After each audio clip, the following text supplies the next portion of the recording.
The British public could be forgiven for thinking that Ed Miliband is a pathological liar and a numpty who sleeps in a high-vis jacket and a hard hat. He's had a shocker this morning. He was unable to account for £43,000 of taxpayers' money spent allegedly on refurbishing his own office. British people have paid £130,000 to the government since you came into power for offices to be redecorated and have new furniture. Of the £130,000, £43,000 has gone to the Net Zero Department, DESNZ. What's it paid for, Mr Miliband? Oh, I have no idea, Nick. So you've been in receipt of £43,000 of £130,000. Honestly, come on, honestly, you know, look, I'm worrying about the nation's energy system. I'm trying to get the nation's energy system right. I don't know. You're not aware of this refurbishment? No, I'm not. Have you got a new chair? Well, it's not the only money problem he's got. He is refusing to answer whether or not he declared a £4 million donation to the Labour Party and a £99,000 donation to himself from an organisation that has links to the woman that he has just appointed as his climate envoy. We asked him if he declared that money, because if not, there would be serious allegations of corruption and cronyism, and he is refusing to answer the question. All he can say is... The message from government is we've got to build this energy infrastructure for energy security, for good jobs, for lower bills, and indeed to tackle the climate crisis. And that woman got the job on her own merits, of course. This isn't the only time that people have accused him of being a little bit dodgy. He said an independent report by the National Energy Systems Operator that completely vindicated all of his madcap radical policies. Well, he said it was independent. And then it turned out that Ed Miliband happened to be the person of significant control at that company, seemingly with the power to hire and fire the bloke running it. And it called into question how independent that report really was. Now, Ed Miliband refuses to comment on this when we put it to him. There's a theme here, isn't there? But, and I am at pains to stress this, the NESO website says that there is an operational separation between the minister and the company, and that everything is completely above board, and Ed Miliband couldn't do anything wrong even if he wanted to. But you can decide, can't you? Later today, Ed Miliband wanted to talk to you about wind turbines. Talking for 1 minute as we walk the length of this 108-metre wind turbine blade without hesitation, deviation or repetition about clean energy. Chris. Look at the size of this thing. This monster is going to be in the seas around. He wants to classify wind turbines and solar farms as nationally significant infrastructure projects, which will strip residents, communities and councils of their powers to block, amend or delay green energy projects, which Mr Miliband wants to build across swathes of your countryside. Problems. Yesterday, just 8.3% of electricity came from wind. Gas was the main one. And this actually meant that if you have a heat pump, 3/4 of heat yesterday came from fossil fuels. Offshore wind, well, he wants loads of it. Problems. A site called Sea Green generated an impressive quantity of power in the first 10 months of this year, which earned its operators £70 million. But they were paid almost as much to switch its turbines off. At least £57 million. In total, we spent £1 billion turning wind turbines off so that it didn't surge the grid. Ed Miliband said he'd make your energy bills come down. Your bills are going up a lot. And now he's trying to backtrack on Radio 4 today. They're not saying that there's a guarantee of any sort the bills will come down. They're not saying it's a guarantee, but what I'm saying they're not even predicting it. We're confident based on what they are saying is it will lead to lower wholesale costs of electricity. If you look at their document, Nick, that's what it sets out, and it can lead to lower bills. Perhaps, all based on one scenario about what gas prices will be. But you don't have any control over gas prices, and neither do they. This is guesswork, isn't it? No, it isn't. OK. He said that he'd create jobs. Those jobs do not currently exist, but there have been thousands of real jobs lost at steelworks, coal plants, oil rigs, etc. But the worst thing is his sums don't add up. He says that renewables will generate about £40 billion in investment, but those companies are just going to pass that cost on to you, the customer. And he's already spent the entire black hole, £22 billion, on carbon capture projects in the northeast. Oh, and now his own cabinet colleagues are turning on him. Wes Streeting threw him under the bus a little bit on Question Time over his role in not bombing Assad in Syria. In just one day, Ed Miliband has shown that he doesn't really feel like he needs to justify losing 43 grand of your money. He refuses to answer questions about alleged cronyism and corruption, and he doesn't seem to mind lying to you. Using the internet without a VPN is a bit like taking to the road without car insurance. All it takes is one unlucky moment to cost you a lot of cash. We want to help protect you. This video's sponsor, Private Internet Access, is the VPN to help keep you safe. Now, you might be asking, what is a VPN? Well, a virtual private network is an app that hides your IP address and safeguards your internet connection through an encrypted tunnel. This way, it shields your digital life from the eyes of those that are looking to exploit your private information. Whenever you connect to the internet on a public Wi-Fi network, such as at airports, coffee shops, friends' houses, or even in your own home, your data is at risk of being stolen. Hackers that are connected to the same Wi-Fi network have the ability to steal your personal data with ease. T-Mobile reached a settlement this year with the US Federal Communications Commission after they suffered data breaches in 2021, 22, and 23. In 2023 alone, over 37 million customers' data was exposed. And it's not just hackers to be concerned about. Information can be censored.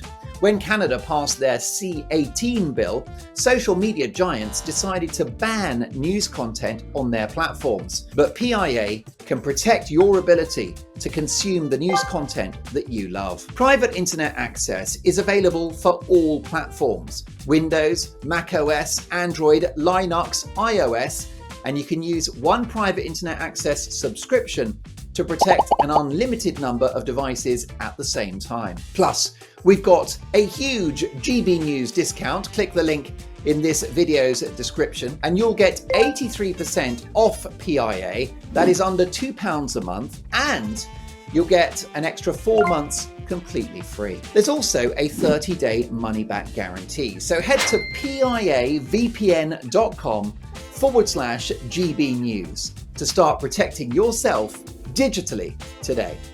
Let's get our thoughts on my panel. Former Conservative MP Anna Firth, Director for the Centre for Migration and Economic Prosperity Stephen Wolfe, and the former Labour Party advisor Matthew Torbet. Anna, I'll start with you on this. Do you think Ed Miliband's all right? I think it's deeply disrespectful to working people to laugh. You know, it's bad enough not to know where money is being spent in your department, but then to just laugh when £43,000 has just gone astray. I mean, £43,000 is a lot of money to working people. But the thing about Ed Miliband is he promised us we would see a reduction in our bills of £300. The only £300 we've actually seen since the election are the pensioners who've lost it.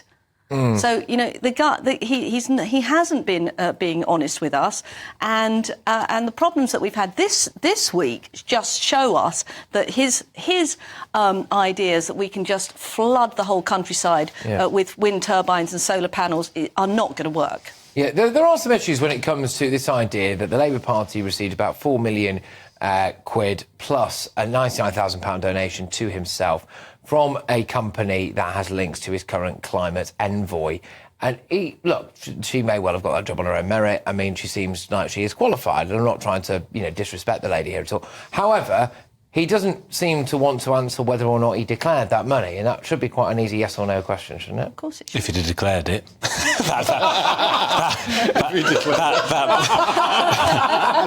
That might be why he's not answering us. I can't really offer up a... It's down the back of his chair. No, I think there's. I remember during this feeds back into optics and how the Labour Party's communications operation has been, quite frankly, dreadful for the last decade. At least, and certainly since I was involved, I would be pulling my hair out and continue to do so. I think it's the same thing of the Lord Ali donation stuff. Like, how could this look? You might be doing everything above board, but you've got to remember politics is a cynical business, and how will this look? So she might well be prominent enough, but therefore why have we not been full and frank enough? Do you think that he might be slightly on the right track in terms of us needing to go green a bit, though?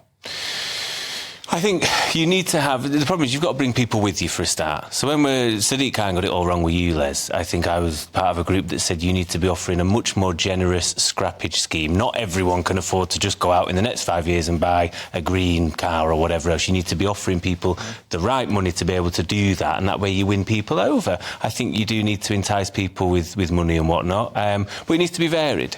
And Stephen, just on the wind turbines, because what he really wanted today to be about, Ed Miliband, was wind turbines, and I'm starting to wonder whether or not he wants every day to be about wind turbines. but what he wanted was that, and his main ambition, it seems, is to change planning laws, etc., so that you can't object to wind turbines in your area. Problem for him being that we spent about £1 billion since the start of the year turning wind turbines off so that we didn't surge the grid, and then at times when we might need them, like yesterday, there wasn't enough wind, and something like only 8.3% of our energy, I think, was generated by wind. It actually works out more expensive. Yeah, maybe he likes wind turbines because he's so full of wind. And he quite enjoys it. I mean, we just took talking about it. I haven't only just recognised that he looks like Wallace from Wallace and Gromit. Well, lots of people have seen that. Yeah, there's enough to criticise him here for without going off the personal what I'm saying today is that was his Bacon moment again, when he was raised about whether he knew how much money he had in the chair. You know, and did he know whether he's got a new chair? What the point really about Ed Miliband is he's spending money that is not necessarily in the right direction. We've been talking about it in the green room. We're just about to launch a new nuclear station that cost us £46 billion, but it will heat with electricity 6 million homes. There are only 30 million homes or dwellings, as the government calls them, in this country. Therefore, for 5 nuclear power stations at £46 billion apiece, we would be able to actually provide electricity for all the houses in this country.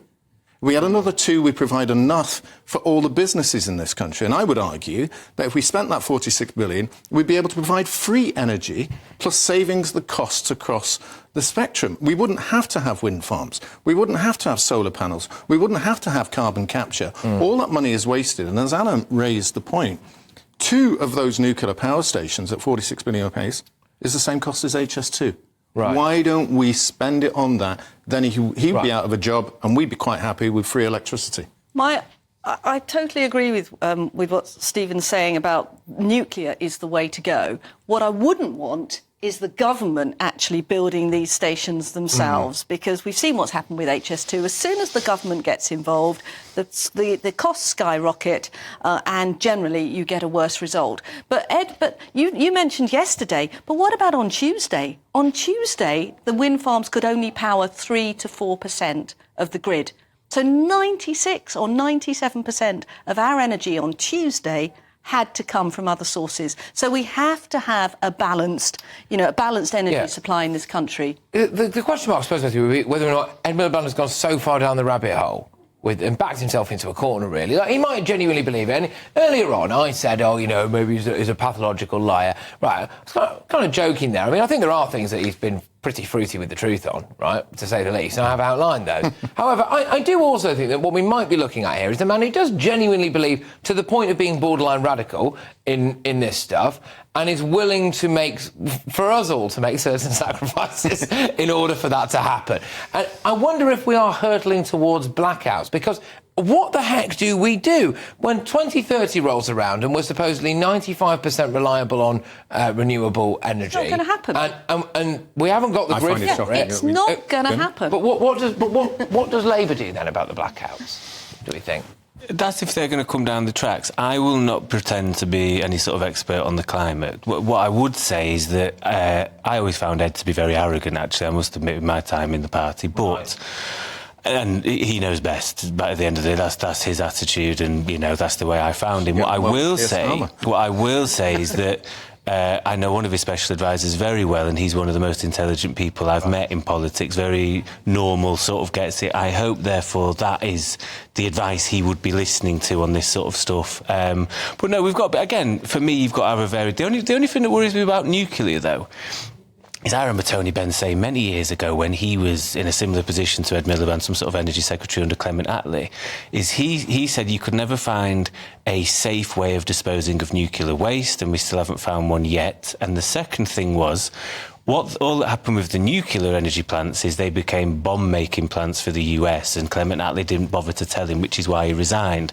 So I worry a little bit about relying solely, therefore, on nuclear, but I do think there's totally a place for offshore wind and other Elon sorts Musk of being things. able to have rockets that we can actually dispense them out into space. Just one final point just on this, Andy, though. If he's not across this money being spent on his own office, does that bode that well for us when it comes to him being in charge of our entire national grid? I mean, he couldn't say. He couldn't even come up with an answer. He was asked, by the way, the same question in an interview at Good Morning Britain as well, and he hadn't formulated an answer by then. I mean, has there been any redevelopment of his office for £43,000? Is this just a bloke who doesn't seem to care about wasting public money? He either doesn't care or he's not the brightest bulb in the box.